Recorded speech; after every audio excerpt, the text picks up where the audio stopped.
ഞാൻ കേട്ടോ, നീ പറഞ്ഞപ്പോ ഞാൻ കേട്ടോ. സത്യത്തിൽ അവിടെ എന്താണ് സംഭവിച്ചത്? ധ്യാൻ ചേട്ടന്റെ കഴിഞ്ഞ ദിവസത്തെ ഒരു റീല് കണ്ടായിരുന്നു. അതില് ധ്യാൻ ചേട്ടൻ തന്നെ ധ്യാൻ ചേട്ടനെ പടക്കം സ്റ്റാർ എന്നാണ് വിശേഷിപ്പിക്കുന്നത്. എന്തോ അലമ്പുണ്ടാക്കാൻ വന്നിരിക്കുക. അതെ, ഞങ്ങൾ എത്ര പ്രൊമോട്ട് ചെയ്യാനൊക്കെ കേറൂ നിങ്ങളോ, ഞങ്ങളുടെ മീഡിയ ടീം. ഇവന്മാരുടെ കയ്യിൽ നിന്ന് ഞാൻ വാങ്ങിക്കും. നിങ്ങൾ കാരണം എത്ര പടം എന്റെ ഓടി.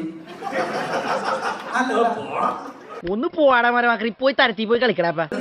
ഈ പരിപാടി ഞാൻ ഈ പരിപാടി കുറച്ച് കാലം ഇവരെ കാണുന്നതാണ്. മോനെ ആ പച്ചട്ടിയില് അരി വറക്കരുത്. ചേട്ടനിപ്പോ കപ്പലിൽ നിങ്ങൾ കാരണം എന്റെ ഓടി ഒരു പടം പറഞ്ഞു. കുട്ടിയെ പടം പറ. അതെവിടെ നീ തോറ്റു പോയിന്റെ മുന്നിൽ. ഇല്ലില്ല, തോറ്റുപോലെ ചേട്ടാ. അതായത് ചേട്ടന്റെ കമന്റ്സിൽ വരുന്നത് കള്ളപ്പണം വെളുപ്പിക്കൽ സ്റ്റാർ എന്നൊക്കെയാണ്. ഇനി കിട്ടേണ്ടത് നീ മേടിച്ചോ. നിനക്ക് ഈ പ്രൊഡ്യൂസർമാർക്ക് ഇവിടെ ഇരിക്കുന്നവർക്കും ഇല്ലാത്ത വേദന എന്താണ് നിനക്ക്? വാട്ട്സ് എ പ്രോബ്ലം മാൻ? ഞാൻ സിനിമയെ എങ്ങനെയാണ് കാണേണ്ടത്, ഞാൻ ജീവിതത്തെ എങ്ങനെയാണ് കാണേണ്ടത്, നീ എനിക്ക് പഠിപ്പിച്ചു തരണം.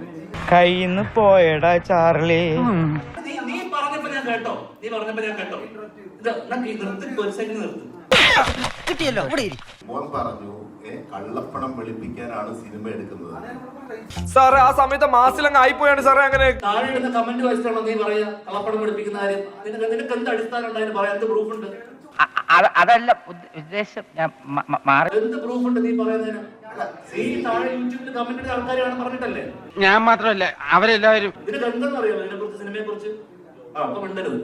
കിട്ടിയ മുതലും പലിശ ചേർത്ത് കിട്ടി. ആൾക്കാരെ വെറുപ്പിക്കാതിരിക്കുക, വെറുപ്പിക്കുന്ന ചോദ്യങ്ങൾ